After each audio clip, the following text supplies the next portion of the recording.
السلام عليكم ورحمة الله.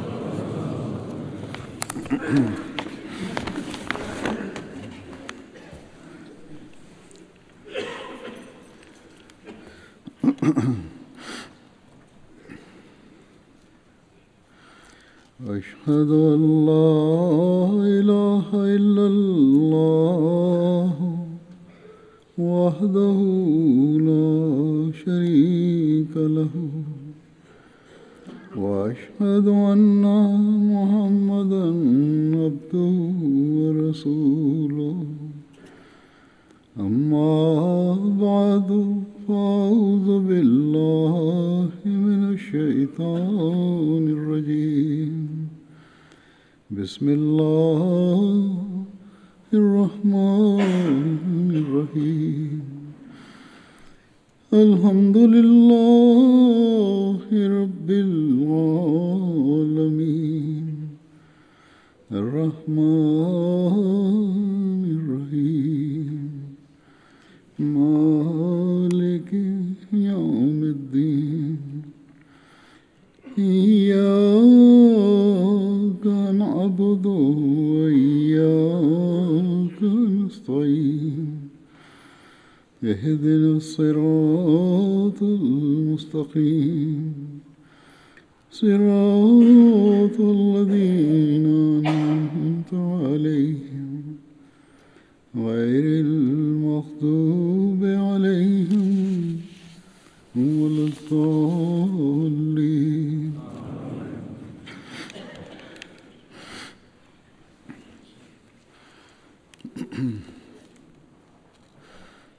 حضرت صلی اللہ علیہ وسلم کی ایک ابتدائی اور جانسار صحابی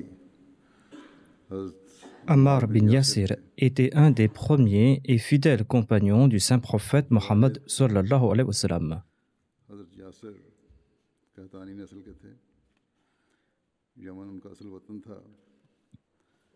Le père de Ammar était Yasir et il appartenait à la tribu Kahtan.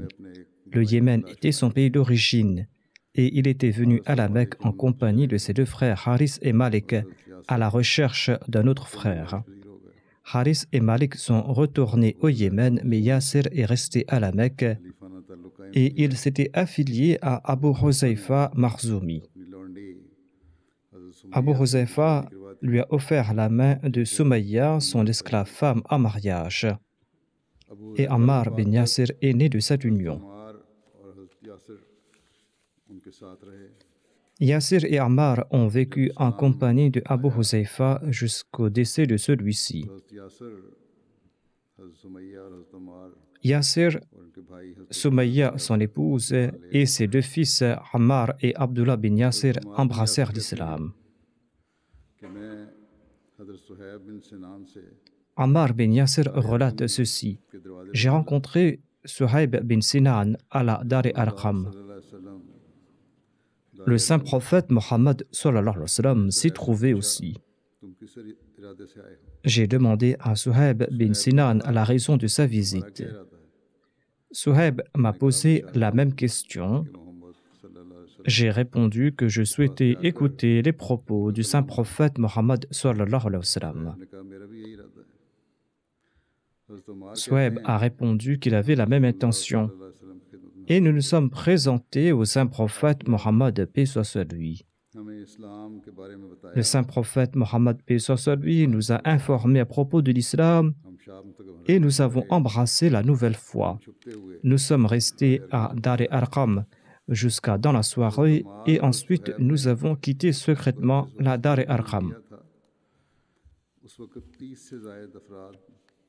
Quand Ammar bin Yasir et Suhaib avaient embrassé l'islam, plus de 30 personnes étaient déjà musulmanes. Selon un récit du recueil Bukhari, Ammar bin Yasir relate « J'ai vu le saint prophète Mohammed paix soit sur lui quand il avait en sa compagnie que 5 esclaves, 2 femmes et Abu Bakr as-Siddiq. »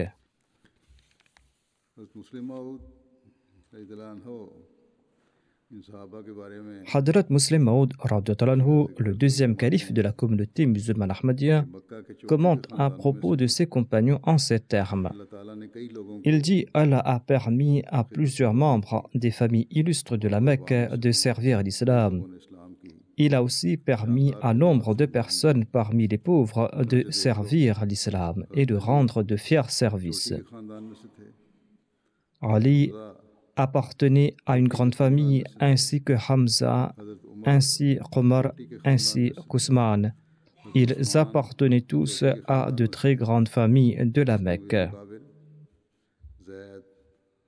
Comparé à eux, Zayd,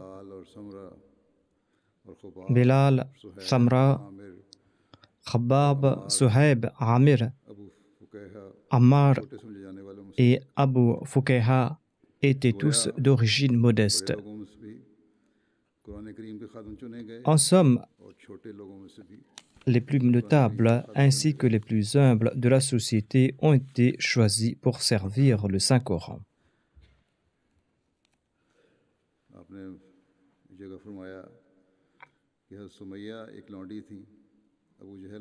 Le deuxième calife commente que Sumayya était une femme esclave qu'Abu Jahl torturait âprement afin qu'elle abandonne sa foi.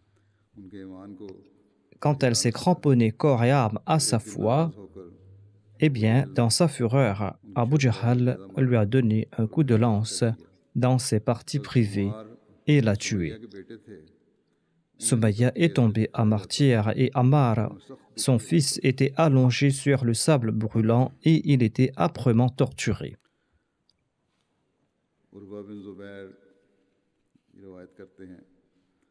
Urwa bin Zubair relate qu'Ammar bin Yasir faisait partie de la couche la plus défavorisée de la Mecque.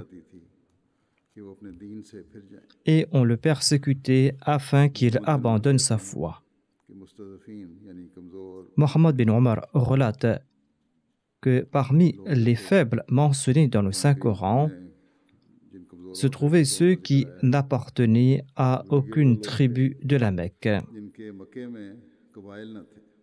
Ces faibles qui ont été mentionnés dans le Saint-Coran sont ceux qui n'avaient aucune tribu à la Mecque, ils n'avaient aucun protecteur et ils étaient faibles. Les Koraïchites les torturaient durant la chaleur de la journée afin qu'ils répudient leur foi.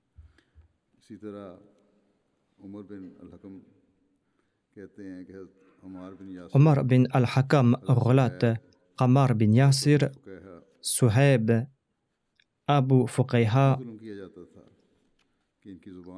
cela était si âprement torturé qu'ils étaient contraints d'énoncer des contre-vérités.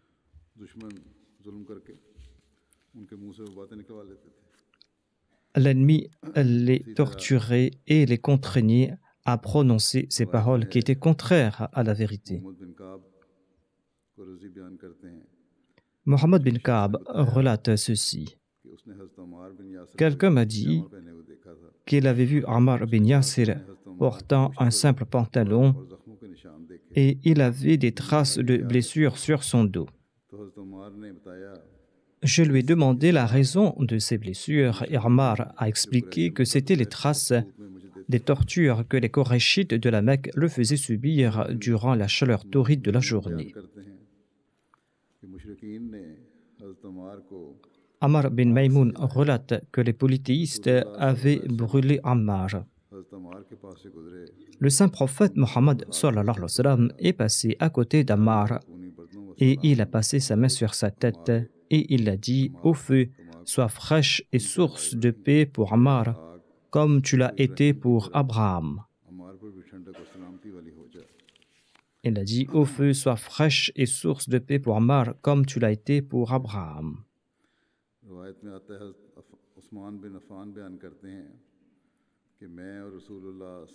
Othman bin Affan relate qu'il était en compagnie du saint prophète Mohammed paix soit lui dans la vallée de la Mecque. Le saint prophète Mohammed paix soit lui tenait ma main, relate Othman, et nous sommes passés à côté d'Ammar et de sa mère pendant qu'on les torturait. Yasir a demandé « Est-ce qu'il sera toujours ainsi ?» Le saint prophète Mohammed paix soit lui a répondu: Sois patient, ô Yasir. Il a ensuite prié: Ô Allah, pardonne la famille de Yasir. Et certainement tu l'as fait. C'est-à-dire, Allah avait informé le saint prophète Mohammed paix soit lui qu'ils seront pardonnés en raison de la torture qu'ils subissaient. Selon un autre récit, le saint prophète Mohammed paix soit lui passait à côté de la famille d'Ammar pendant qu'on les torturait, et il leur a dit: Ô famille d'Ammar, réjouissez-vous, certainement le paradis vous est promis.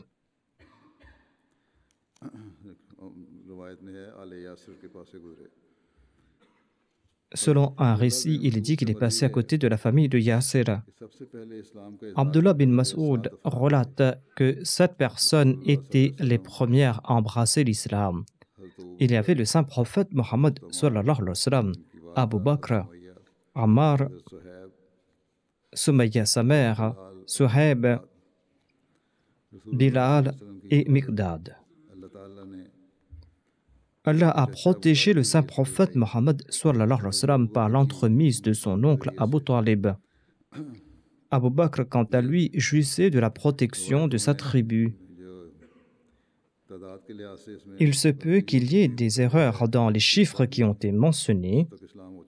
Selon le premier récit, à l'époque, 30 personnes avaient déjà embrassé l'islam, quand Ammar avait embrassé l'islam. En tout cas, selon le dernier récit, ces 7 personnes étaient les plus visibles et les plus persécutées au tout début.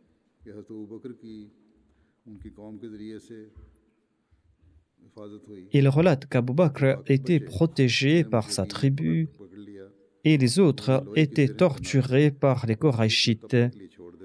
Les Qurayshites qui leur faisaient porter des chaînes de fer et les abandonner sous un soleil brûlant. Hormis Bilal, ils ont tous comblé les souhaits des mécréants. Bilal s'était immolé pour la cause de Dieu.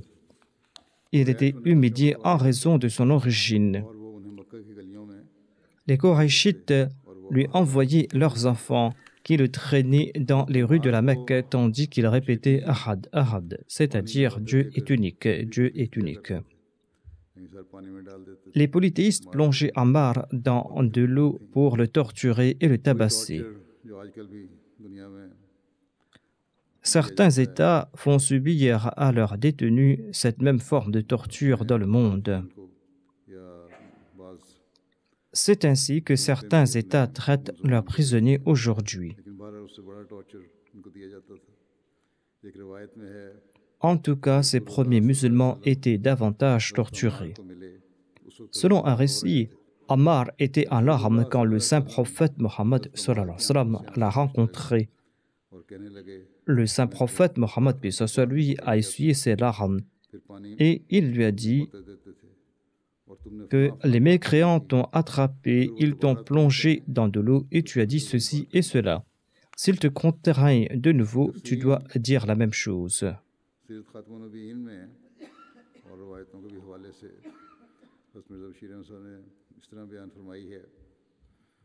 Hazrat Mirza Bashir Ahmad Sahib évoque cet incident dans son livre Sirat Khatam al-Nabiyyin en citant d'autres récits. Ammar, son père Yasir et sa mère Sumayya, qui a été asservie pour un temps par les Banu Makhzoum, ont été âprement persécutés. La lecture de ces récits nous donne le frisson. Par hasard, un jour, le saint prophète, paix soit lui, est passé à côté de ses fidèles de l'islam pendant qu'on les torturait. Et le saint prophète, Mohammed, paix soit lui, leur a dit, la voix tremblante d'émotion: Soyez patients, ô familles de Yasir. Allah vous promet certainement le paradis suite à vos souffrances. Allah vous promet le paradis suite à vos souffrances, leur a dit le saint prophète, paix soit lui. Yasir a succombé à cette torture. Abu Jahl a frappé d'un coup de lance la vieille Sumayya. La lance lui a traversé le corps pour sortir par ses parties privées et cette femme innocente a rendu l'âme sur le lieu de son supplice. Ammar, le survivant, a été âprement torturé et ses persécuteurs l'ont contraint à renier le saint prophète Mohammed sallallahu alayhi wa sallam. Lassé de ces supplices, Ammar a énoncé des paroles inappropriées, suite à quoi les mécréants l'ont abandonné. Mais Ammar s'est présenté immédiatement au saint prophète Mohammed, paix soit lui, il a pleuré à chaudes larmes.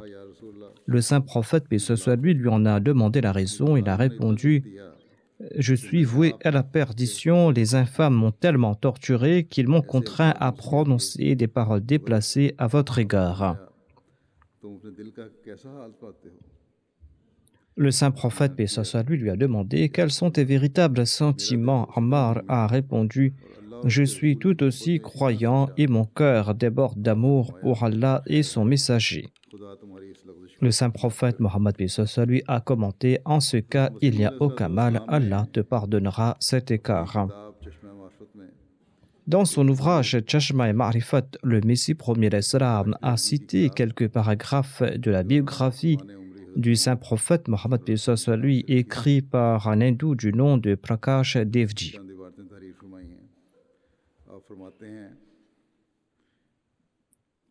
Le Messie premier d'Islam a encouragé les membres de sa Jamaat d'acheter cet ouvrage écrit par ce non-musulman et de lire cet ouvrage.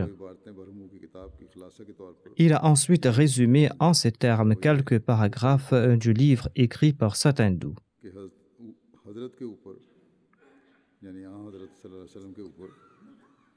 Il écrit que le saint prophète Mohammed lui endurait tous les sévices qu'on lui faisait subir.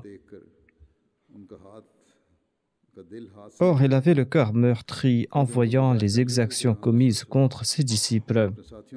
Le saint prophète Mohammed endurait tous les sévices qu'on lui faisait subir. Or, il était meurtri en voyant les exactions commises contre ses disciples. Les croyants pauvres étaient âprement persécutés. Ils étaient tirés au grand air et placés nus sur le sable brûlant, et des pierres étaient placées sur leur poitrine.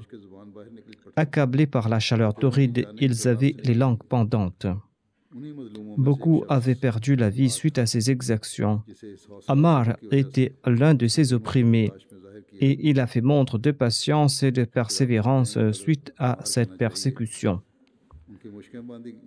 On doit dire, Hazrat Ammar dit, cet auteur, il était ligoté et placé sur ce sol rocailleux. Ses tortionnaires plaçaient des pierres sur sa poitrine et le sommet d'insulter le saint prophète, paix soit lui. Son vieux père recevait le même traitement, et sa mère, qui s'appelait Soumaïa, ne pouvait endurer la vue de ses exactions et a prononcé quelques paroles de prière. Son mari et son fils étaient torturés devant ses yeux. Et cette croyante a été dénudée et elle a été victime de la pire des infamies qu'on ne peut mentionner ici. Elle a rendu l'âme suite à ces affreux sévices.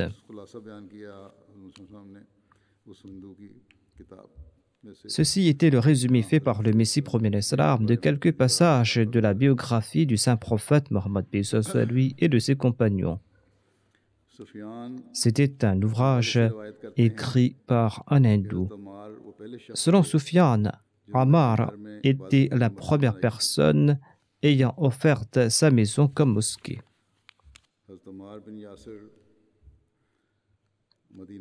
Ammar bin Yasir s'est établi à Médine et il a logé chez Mubashir bin Abdul Munzir. Le saint prophète Mohammed lui a établi un lien de fraternité entre Ammar bin Yasir et Huzaifa bin al-Yaman. Et le saint prophète Mohammed lui a offert un terrain à Ammar bin Yasir pour qu'il puisse bâtir sa maison. Ata bin Rabah relate qu'Abu Salma et Salma ont émigré à Médine. Ammar bin Yasir les a accompagnés étant donné qu'il était leur allié.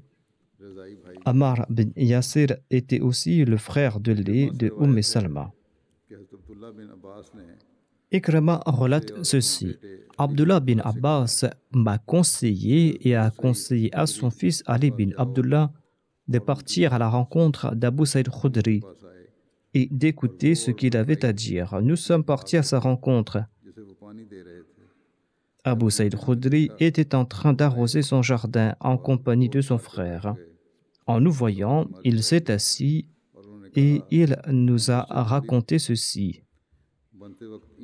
Nous portions des briques une par une lors de la construction de la mosquée du Saint-Prophète Mohammed.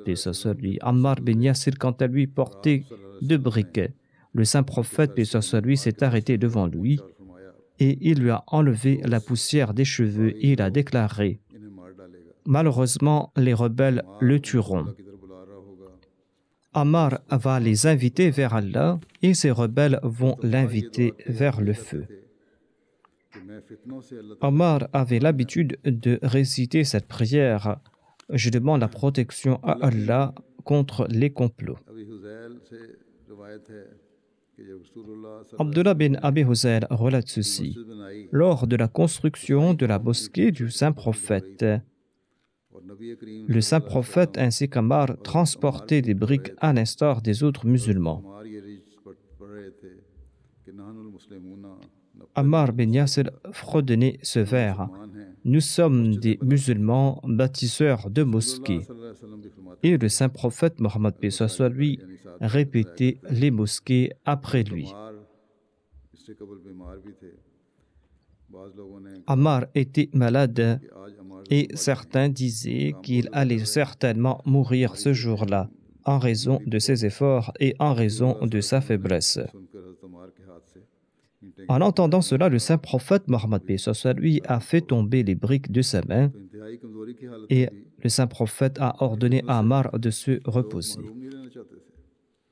Ainsi, même dans un état de grande faiblesse, ces gens-là ne souhaitaient pas se priver des services rendus à l'islam. Salma relate ceci. Le Saint-Prophète Mohammed lui avait prophétisé que les rebelles tueront Ammar. Ammar bin Yasir avait participé à toutes les campagnes menées par le Saint-Prophète de Badr jusqu'à la bataille du Fossé. Il était aussi présent lors du serment de Ridwan, lors du traité de Hudaybiyah. Lors du traité de Hudaybiyah, le Saint-Prophète avait envoyé Ousmane comme ambassadeur à la Mecque. Les mécréants avaient arrêté Ousmane et les musulmans croyaient que Ousmane était tombé en martyr. Le Saint-Prophète Mohammed a réuni les musulmans sous un acacia et il leur a demandé de faire la promesse suivante. Il leur a dit, vous devez promettre qu'aucun d'entre vous ne tournera le dos aujourd'hui et chacun d'entre vous sera prêt à mettre sa vie en péril, mais ne quittera pas ces lieux. On raconte que suite à cette annonce du Saint-Prophète Mohammed, les compagnons étaient les uns sur les autres pendant qu'ils faisaient ce serment. Lors du serment, le Saint-Prophète Mohammed lui avait placé sa main gauche sur sa main droite et il disait que sa main gauche représentait la main d'Ousmane, car s'il était présent, il n'aurait pas reculé. Par la suite, les musulmans ont su que la rumeur était fausse et que Ousmane est retourné sain et sauf. Mais les musulmans avaient cependant fait la promesse de venger leur ambassadeur au prix de leur vie.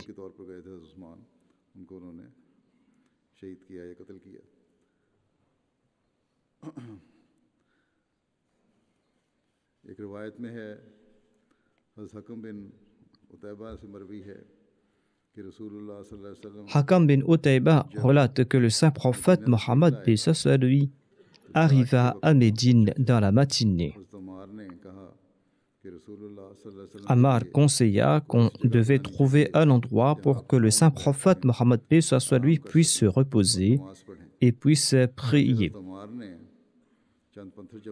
Ammar réunit quelques pierres et fonda ainsi la mosquée de Quba qui était la toute première mosquée jamais bâtie. C'est Ammar qui a jeté les fondations de cette première mosquée. Ibn Omar relate qu'il vit Ammar perché sur un haut rocher lors de la bataille de Yamama. Débordant de bravoure, il lançait « Ô musulmans, pourquoi fuir devant le paradis? Je suis Ammar bin Yasir, venez vers moi. » Ibn Omar relate qu'une de ses oreilles avait été tranchée et son oreille pendait, mais Ammar ne cessait pour autant de se battre. Tariq bin Shihab relate qu'un membre des Banu Tamim se moquait d'Ammar en raison de son oreille coupée. Ammar lui a répondu « Tu te moques de la meilleure de mes deux oreilles », c'est-à-dire cette oreille qu'il avait sacrifiée dans la voie d'Allah.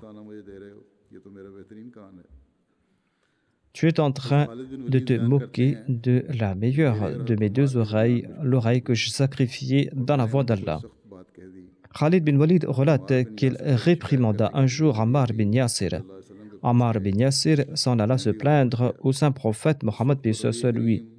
Khalid relate que j'étais présent et Ammar était en train de se plaindre à mon propos. Et j'ai parlé rudement à Ammar. Le saint prophète Mohammed sur lui n'a rien dit.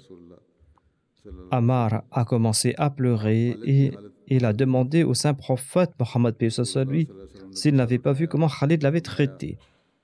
Le saint prophète lui a levé sa tête et il a déclaré « Allah sera l'ennemi de Ammar.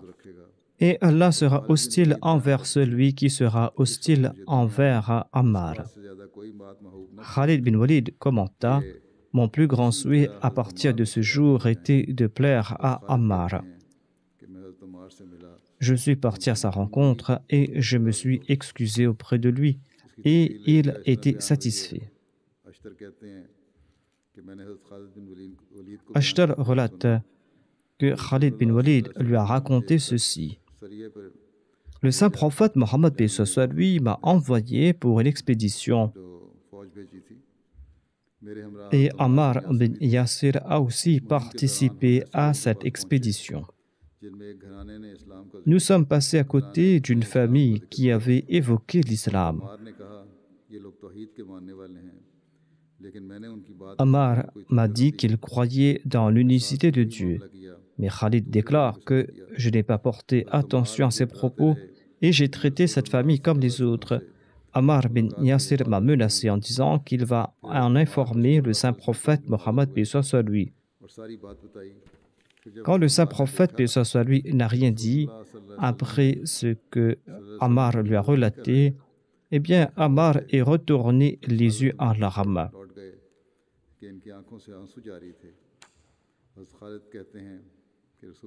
Le saint prophète Mohammed lui a dit à Khalid, « Ô Khalid, ne sois pas rude envers Ammar.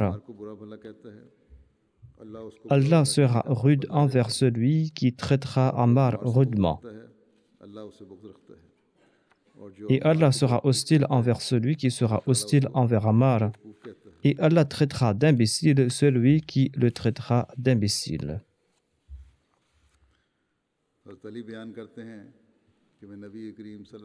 Ali rapporte qu'il était en compagnie du saint prophète Mohammed sur lui quand Ammar bin Yasir s'est présenté et lui a demandé la permission de prendre la parole. Le saint prophète sur lui a donné la permission en déclarant « Bienvenue toi le pur ». C'est là l'honneur que lui a conféré le saint prophète Mohammed sur lui. Aïcha relate que le saint prophète sur lui a dit « Lorsqu'Ammar est face à une alternative, il choisit l'action la plus proche de la direction divine. »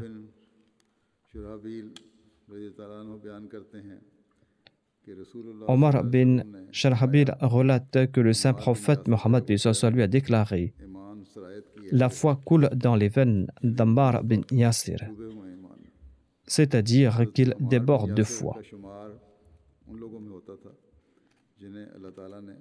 Ammar bin Yasir fait partie de ceux à qui Dieu a protégé contre Satan.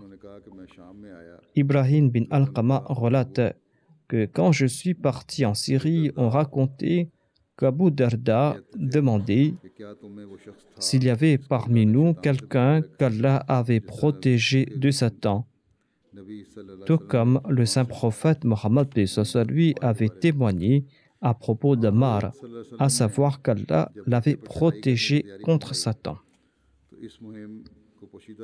Le saint prophète Mohammed lui avait voulu tenir secret les préparatifs de l'assaut contre la Mecque. Quoique les compagnons se préparaient à le faire, les gens ignoraient leur objectif. Hatib bin Balta, un compagnon de Badr, avait dans sa naïveté envoyé une lettre secrète à la Mecque entre les mains d'une femme. Dans cette lettre, il évoquait tous les préparatifs de l'assaut. Quand la femme est partie avec la lettre, Allah l'exalté en a informé le saint prophète Mohammed lui. Et le saint prophète Mohammed lui a envoyé Ali accompagné d'Ammar et de quelques autres compagnons à la poursuite de cette femme. Ils avaient pour mission de ramener cette lettre. Le premier calife de la communauté Ahmadiyya explique que la femme de la Mecque s'appelait Sarah et elle avait vécu sous les soins de la famille de Banu Hashim. Elle était venue à Médine quand le saint prophète Mohammed lui s'apprêtait à lancer l'attaque contre la Mecque. Le saint prophète Mohammed lui a demandé si elle était venue se réfugier à Médine en tant que musulmane. Elle a expliqué qu'elle n'avait pas encore embrassé l'islam, mais qu'elle était venue demander l'aide du saint prophète Mohammed lui, étant donné que la famille du saint prophète l'avait toujours élevée et avait subvenu à ses besoins.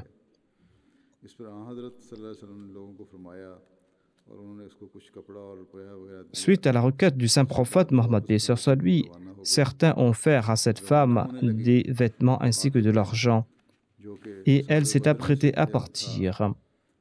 Hatib, qui avait participé à la bataille de Badr, lui a remis 10 dirhams ainsi qu'une lettre à remettre aux gens de la Mecque.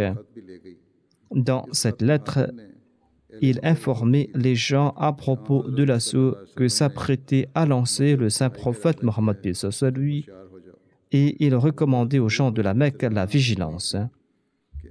La femme a accepté de porter la lettre.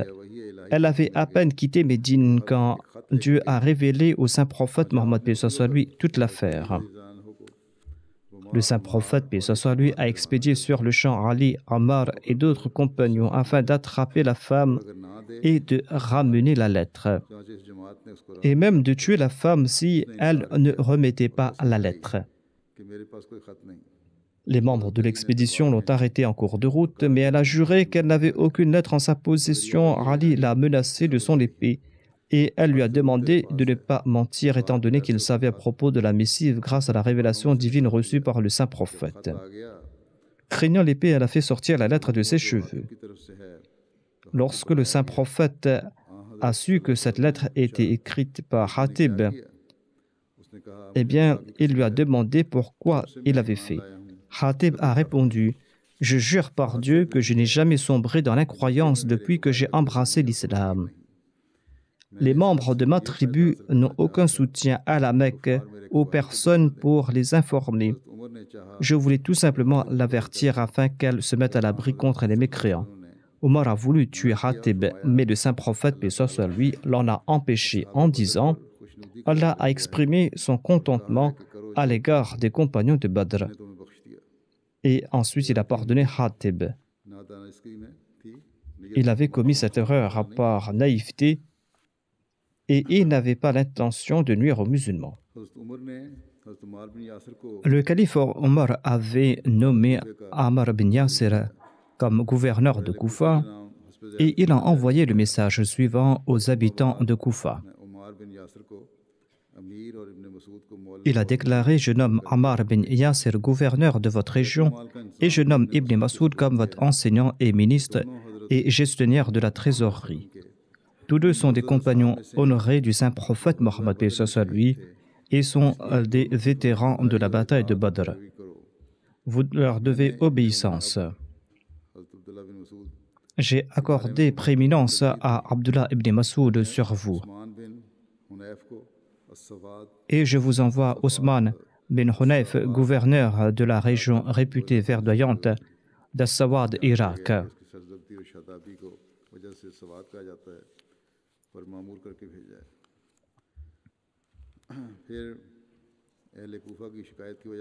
En raison des complaintes des habitants de Koufa, le calife Omar a destitué Ammar bin Yasir de ses fonctions.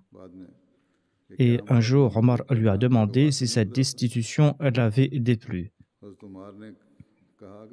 Ammar a répondu: « Étant donné que vous m'avez posé la question, eh bien, je vous réponds que lorsque vous m'avez nommé gouverneur dans un premier temps, votre décision m'avait déplu, mais je vous devais obéissance. Et votre décision m'a déplu lorsque vous m'avez destitué dans un second temps. Ces décisions l'avaient déplu, mais il n'avait rien dit et il avait fait preuve d'obéissance parfaite, même quand il a été démis de ses fonctions, et il a révélé ce qu'il avait au cœur quand Omar le lui a demandé. » Lors du califat d'Ousmane, les hypocrites et les rebelles avaient fomenté des troubles à Médine, et malheureusement, dans sa naïveté, Ammar bin Yasir a été victime de leur ruse, quoiqu'il ne leur a accordé aucun soutien. Le deuxième calife de la communauté Ahmadiyya déclare à ce sujet que ces rebelles n'étaient accompagnés que par 3 autochtones de Médine. La première personne était Mohammed bin Abi Bakr, qui était le fils d'Abu Bakr, et les historiens pensent qu'en raison du respect des gens à son endroit, en raison de son lien de filiation avec son père, eh bien, Mohammed bin Abi Bakr se croyait important. Sinon, en réalité, ni n'avait-il fait de contributions significatives en ce monde, il n'avait pas profité de la proximité du saint prophète et il n'avait pas acquis de connaissances religieuses importantes. Mohammed bin Abi Bakr était né durant les derniers jours du pèlerinage à la Mecque. Et lors du décès du saint prophète, il n'était qu'un nourrisson sous allaitement. Il avait 4 ans lorsque son père est décédé. De ce fait, il n'avait pas eu l'opportunité de profiter de l'éducation de son père exemplaire. La deuxième personne qui avait soutenu les rebelles était Mohammed bin Abi Huzaifa. Il n'était pas un des compagnons, son père était tombé en martyr lors de la bataille de Yamama, et le calife Ousmane s'était occupé de lui et l'avait élevé depuis son enfance. Lorsque Ousmane a été élu calife, eh bien, il a demandé un poste et Ousmane a refusé. Par la suite, il lui a demandé l'autorisation de partir et le calife lui a donné cette permission et il est parti s'installer en Égypte.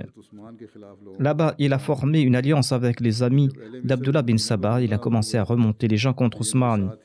Lorsque les Égyptiens ont attaqué Médine, il les a accompagnés, mais il a rebroussé chemin et il n'était pas dans la ville lors de la bataille. La troisième personne était Ammar bin Yasir. Il faisait partie des compagnons. Il s'était fourvoyé, explique le deuxième calife, parce qu'il ignorait tout de la politique. Lorsqu'Ousmane l'envoya en Égypte afin de faire un rapport sur la gestion du gouverneur, Abdullah bin Sabah l'a accueilli et l'a remonté contre le gouverneur de l'Égypte. Étant donné que le gouverneur faisait partie de ceux qui avaient persécuté violemment le saint prophète pendant les jours de la mécréance, étant donné qu'il avait accepté l'islam qu'après la victoire de la Mecque, eh bien, on l'a vite remonté contre ce gouverneur. En effet, le gouverneur de l'Égypte avait persécuté le saint prophète dans le passé. Étant donné le grand amour d'Ammar pour le saint prophète, il se laissa influencer par les paroles des opposants au sujet d'Ousmane et au sujet du gouverneur.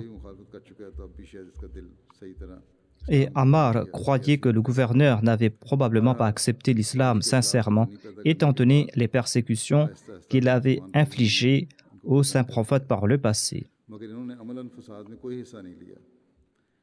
Et il a commencé à avoir des suspicions sur le gouverneur et sur Ousmane, mais il n'avait pas participé dans aucune insurrection.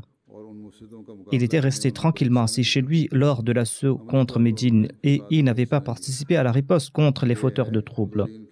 C'était là une faiblesse de sa part. Il n'avait pas arrêté le rebelle, mais il n'avait pas non plus participé à l'insurrection.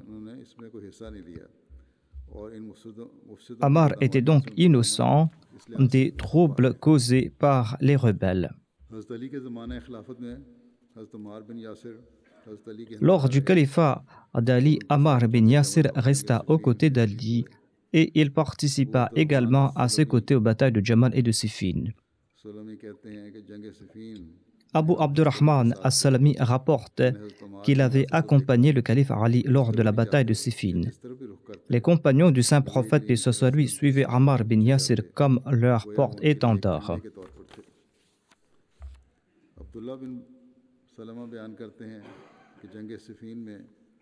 Abdullah bin Salama relate qu'il avait vu Ammar bin Yasir lors de cette bataille. Cette bataille opposait Ali au gouverneur de la Syrie, l'amir Muawiyah.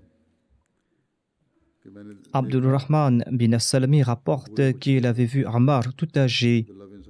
Il était de grande taille et il avait le teint basané. Ammar avait une lance dans une main tremblante et il déclarait: « Je jure par le nom de celui entre les mains desquels se trouve ma vie. J'ai participé à 3 batailles avec cette lance aux côtés du saint prophète. C'est là sa 4e bataille. Je jure par le nom de celui qui détient ma vie entre ses mains. Même si ces gens nous broient entièrement, je considérerai que je suis sur le droit chemin et qu'ils sont dans l'erreur. » Abu al-Bakhtari déclare que lors de la bataille de Siffin, Ammar bin Yasir demanda qu'on lui apportât du lait, car le saint prophète Mohammed lui avait prédit que le lait sera sa dernière boisson en ce bas monde. Ainsi, on apporta du lait à Ammar, il en a bu, et ensuite il rejoignit la bataille et il tomba en martyr. Lorsqu'on lui a apporté le lait, il en a ri et a dit que le saint prophète avait prédit que le lait sera ma dernière boisson. Et je suis heureux de tomber en martyr dans cet état.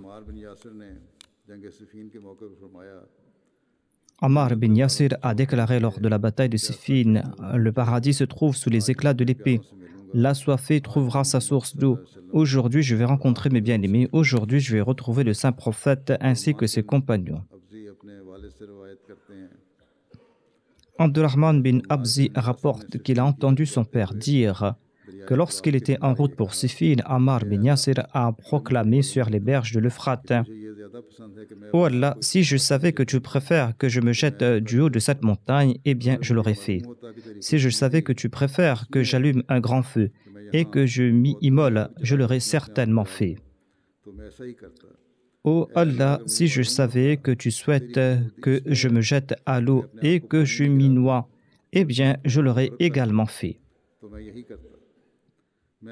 Oh Allah, je ne mène cette guerre que pour ton plaisir. Accorde-moi la victoire, je ne souhaite que ton plaisir. » Ammar bin Yasir a été tué par Abu Wadiya Muzni. Abu Wadiya lui donna un coup de lance. Yasir tomba et un autre assaillant lui trancha la tête. Ensuite, se disputant, ces deux vinrent auprès de Muawiyah. Chacun d'entre eux disait qu'il l'avait tué. Ammar bin As était avec Muawiyah à ce moment. Il faisait partie des compagnons, mais en raison de certaines erreurs de jugement, il avait rejoint les rangs de Muawiyah. Cependant, ces propos laissent transparaître sa piété. Amr bin As a dit que je jure au nom de Dieu que ces deux-là ne se disputent qu'au sujet du feu. C'est-à-dire, ils prétendaient tous deux avoir tué Ammar. En somme, ils étaient en train de se disputer au sujet du feu. Après avoir entendu les propos d'Amr bin As, et après le départ de ces deux personnes, Muawiyah lui a dit: « Je n'ai jamais entendu pareil propos. Ces gens ont sacrifié leur vie pour nous et tu dis qu'ils sont en train de se réclamer le feu de l'enfer. » Amr bin al-As a répondu: « Je jure au nom de Dieu que ceci est la réalité. Par Dieu, toi aussi tu le sais. J'aurais préféré mourir 20 ans plus tôt et de ne pas avoir participé à ce conflit. Ammar décéda pendant le califat de Ali lors de la bataille de Siffin en l'an 37 de l'Hégire à l'âge de 94 ans. Certaines personnes pensent qu'il avait 93 ans, d'autres pensent qu'il est mort à l'âge de 91 ans et il a été enterré à Siffin. Yahya bin Yabis déclare que lorsque Ammar bin Yasir fut martyrisé, il demanda qu'on l'enterre dans ses vêtements, car il s'en remet à Dieu pour réclamer justice. Ali exauça son vœu. Abu Ishaq rapporte qu'Ali dirigeait la prière funéraire d'Ammar et il dirigeait la prière de Hashim bin Utba. Il plaça Ammar tout près de lui et plaça Hashim devant Ammar et il prononça en même temps sur les deux martyrs 5 ou 7 takbirat. Tels étaient ses compagnons qui se sont battus pour la vérité, qui ont sacrifié leur vie pour la cause de la vérité. Qu'Allah exalte leur rang. Il y a d'autres récits à propos d'Ammar que je présenterai à l'avenir, Inch'Allah.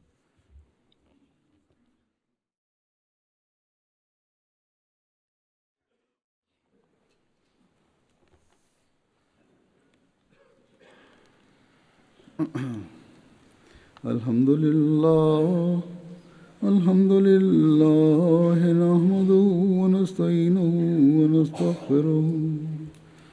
ونؤمن به ونتوكل عليه ونعوذ بالله من شرور أنفسنا ومن سيئات أعمالنا من يهده الله فلا مضل له ومن يضلل فلا هادي له ونشهد أن لا إله إلا الله ونشهد أن محمدا عبده ورسوله عباد الله رحمكم الله إن الله يأمر بالعدل والإحسان وإيتاء ذي القربى وينهى عن الفحشاء والمنكر والبغي يعظكم لعلكم تذكرون اذكروا الله يذكركم وادعوه يستجب لكم ولذكر الله